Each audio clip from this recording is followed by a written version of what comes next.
Mahakama imesitisha mara moja na kwa muda utekelezaji wa notisi ya kuipokonya kampuni ya Standard Group leseni ya kuendelea kuhudumu hadi kesi iliyowasilishwa na kampuni hiyo isikilizwe na kuamuliwa.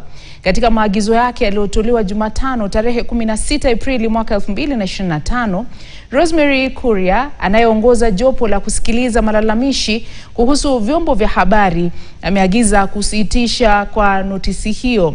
Kesi hiyo itasikilizwa Mei tarehe 2. Dalma Sakali anaarifu zaidi.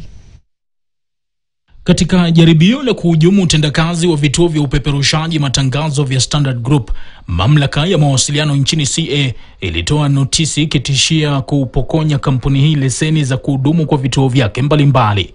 Katika barua hiyo ya mkurugenzi mkuu David Mugonyi, CA ilipuuzilia mbali mapatano yaliyoafikiwa na kutiwa sahihi kati yake na Standard Desemba mwaka jana kuhusiana na deni la shilingi milioni 43 kampuni hii inadaiwa na mamlaka hiyo.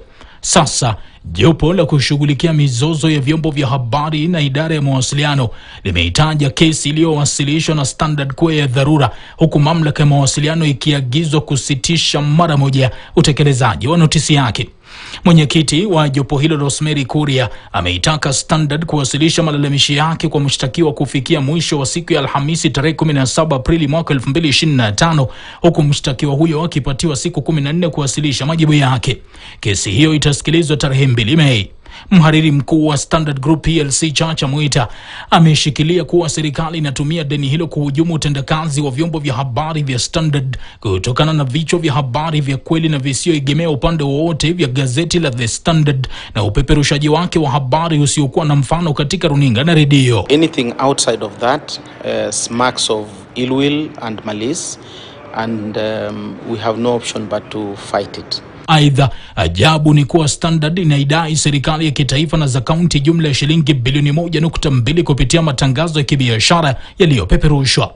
Ikumbukwe pia kuwa tishio la CA kuipokonya Standard leseni za kuhudumu linakiuka mapatano yaliyoafikiwa Desemba mwaka jana, ambapo Standard na CA waliafikiana mpango mahususi wa deni linalodaiwa kulipwa. Katika maafikiano hayo yaliyotiwa sahihi na wahusika, Standard ililipa amana ya shilingi milioni 10 huku shilingi milioni 4 zikilipwa kila mwezi juu kutoka kiwango cha shilingi milioni 2.5 zilizoafikiwa. The truth of the matter is that there is no question of stepping down or increasing pressure, or it is something that I always say that what we publish and carry is the reality of the day. So if the reality changes, of course the reality of those headlines and the reality of those stories will change.